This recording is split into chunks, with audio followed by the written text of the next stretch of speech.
So the last time I met you, Carlos, you didn't have much to show us. Magna Mundi was just being announced. It's been a year. Could you tell us a little bit about what's been going on during that year? Well, you are right. Right now we have more to show than the map. So what went on was the biggest part of the development process, and I can tell you the project is coming up pretty well, and we are implementing what I talked about with you last year. So what is it about this grand strategy game that makes it unique in your opinion? Well, in my opinion, this strategy game is unique because we have unique regional storylines. The player can try very different types of gameplay. Okay, and I think that's what makes this game unique, coupled with an approach we have over the strategy game. That is telling a story. We tell a story over the strategy game. So there is a role-playing element to it. Of course, you are not role-playing a character. You are role-playing a country. But you can experience a different story, always plausible, each time you start a new game. So in terms of historical accuracy and that sort of thing, how have you sort of trying to balance that up with, making it a game? Well, historical accuracy ends when, meaning historical accuracy ends when the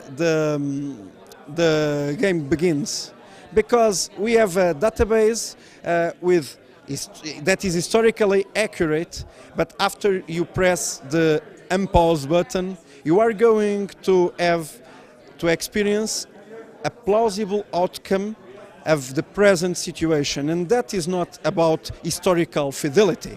It is about historical plausibility.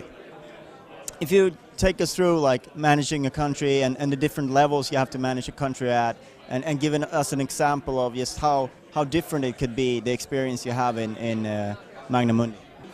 We have content for lots of regions, lots of religions, lots of cultures, lots of political settings. So certainly playing in the feudal Japan provides its own challenges, where you are in reality fighting a war for the chrysanthemum throne, while playing in what is today Germany presents another kind of challenge, where you fight more politically inside the Reichstag to increase your power and your influence, to try to bring more power to you.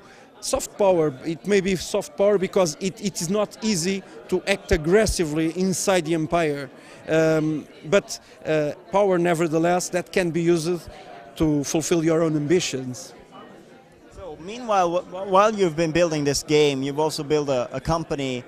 What has that experience been like for you?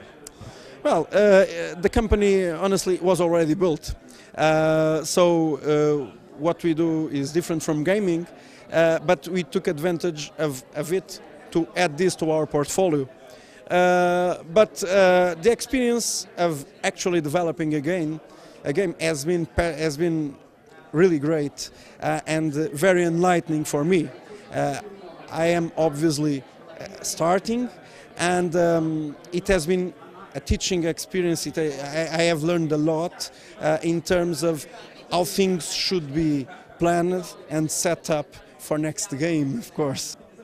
And the relationship with Paradox, how is that? I mean, they're a kind of special publisher. Yeah, well, Paradox is unique. Paradox is a paradox, one can say, in the best of ways. So we have a pretty close relationship. They are very friendly. They are very helpful. So it's been great to work with Paradox and to have the honor of working on their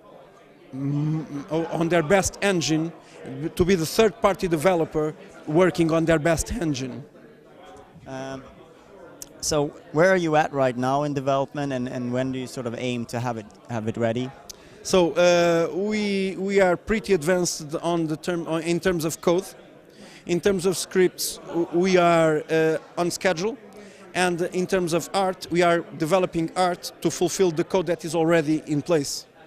So that's where we are. We are going to close code relatively quickly, and the